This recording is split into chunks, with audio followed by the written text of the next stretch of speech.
might pick a pastor for a church or select the head of a new university. And, the first time, that's pretty much how it worked out. The campaign, such as it was. In 1789, America was like a newborn babe, and because its birth pains included a bloody and divisive war, a calming paternal figure was needed.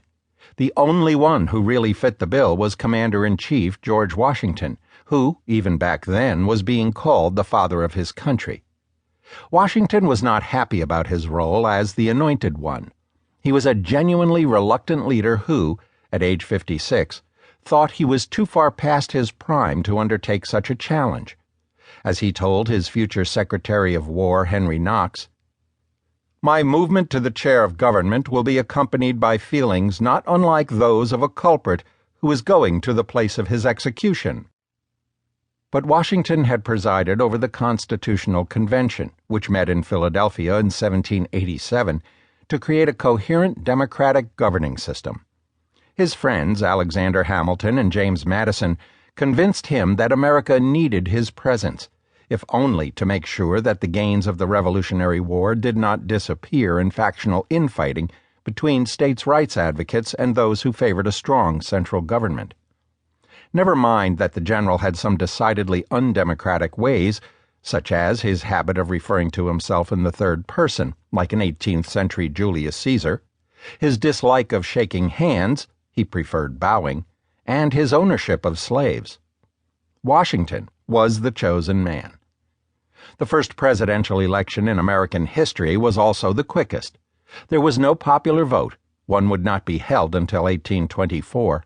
Rather, following rules set down in the newly ratified Constitution, each state appointed presidential electors in January 1789, except New York, which failed to appoint its allotted 8 electors by the deadline, and so sat out the first election.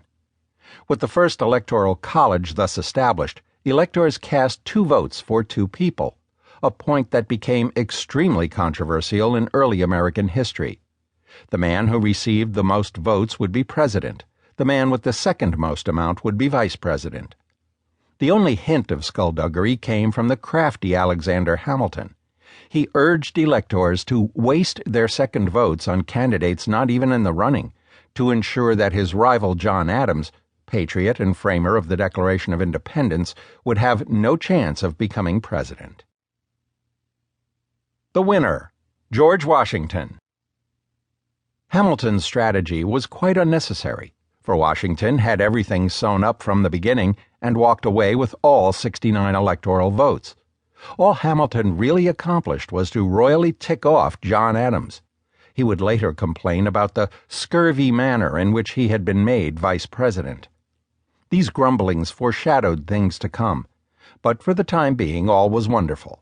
Washington made his triumphal entry into New York City, the nation's temporary capital, on April 30th, 1789.